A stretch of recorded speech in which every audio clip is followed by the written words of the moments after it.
a short time ago. I want to talk now to Joe Reynolds, who's a former firefighter who knows what it's like to try and fight, well, maybe not a fire quite of this scale, but you were the first female firefighter, I think, back in the early 1980s. And there were female firefighters involved here, of course, as well as men. And I mean, just talk us through how hard it will be now for those firefighters trying to come to terms with what they saw, what they experienced that terrible night. I mean, I can't imagine, because I've never been in. All I know is that anyone in the fire service and the firefighters want to do is to save lives. And if they saved 100 but missed one, that will be what stays with them forever.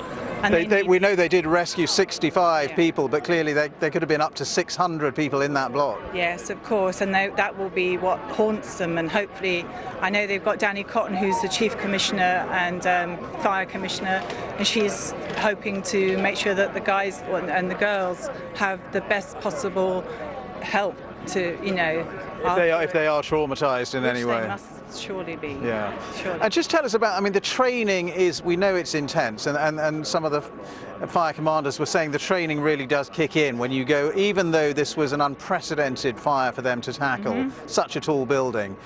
But is that right? You go in and it's incredibly hot and incredibly smoky, but your training does kick in? Is that how it works? Well, you're training constantly anyway, so you're always preparing for something, not this, but you're preparing to do your job. And you know, it's a big scale fire, but each firefighter will still do their part, you know, whether it's an hour or two or however long they were able to go into the building for. But those guys were going in, I think, repeatedly, which that is extreme.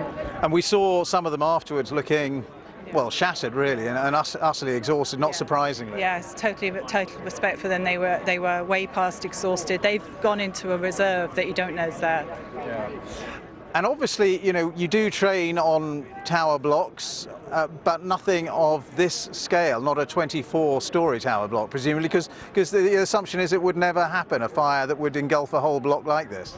I think what happened here is such an unprecedented story, and what happened and how it happened, that's the really big thing that everyone needs to figure out so that we can avoid the same thing happening again.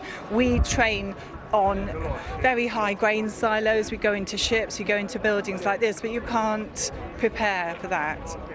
And how worried are you as a former firefighter by the speed with which this happened? I mean, this kind of cladding, if that is what was responsible, there's cladding on plenty of other buildings right around the United Kingdom. Is that a concern to you? I don't think it's my place to judge on the materials or what happened in that fire. All I do hope and pray is that everyone gets their heads together to make sure that it doesn't happen again, you know, whatever that is. Joe Reynolds, thank you so much indeed for being with us. Joe Reynolds, the former firefighter. And I just want to tell you that we are expecting that news conference from the Metropolitan Police, their Commander Stuart Cundy, who's been giving us regular updates ever since the disaster happened